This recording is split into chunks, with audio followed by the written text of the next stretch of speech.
Today we've successfully released 2 rescued sea turtles named Kibu and Spock, who have been rehabilitating for months at Sea Life Kelly Taltons. So Kibu the loggerhead came into care with a big wound basically under one shoulder that we're not sure what exactly caused it, but it broke down over several days and took a long time to heal. And Spock the green sea turtle came in basically dehydrated, cold, fatigued, starving on Muriwai Beach, the same place as Kibu, and some injuries to the tips of his flippers. So although both of the turtles washed up in Muriwai, the Poor Knights is an ideal place for us to release them. It's a stunning area, as you can see. It's also a marine reserve, which means they're unlikely to be getting into any kind of entanglements or minimizing the trouble that they could get into with those kind of fishing nets and fishing lines.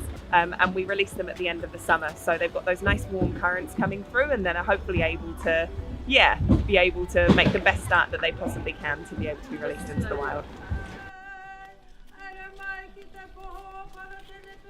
If you find a sea turtle on a beach, unless it's an adult female coming in to lay eggs, the only reason they're there is because they're sick, injured, tired, something. They're not well at all.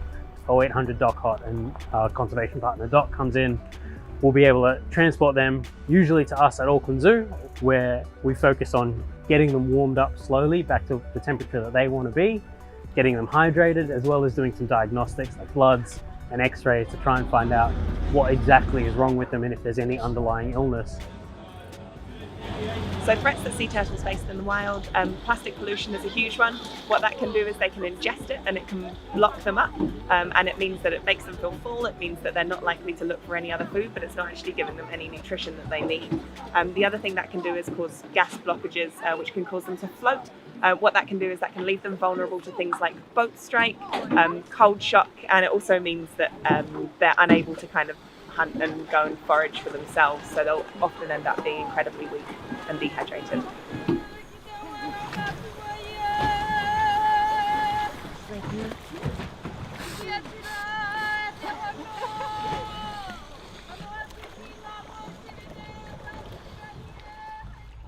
So being here today kind of shows us what we're fighting for and trying hard to save. And so it's a way of trying to help our ecosystem survive after what we've kind of done to it.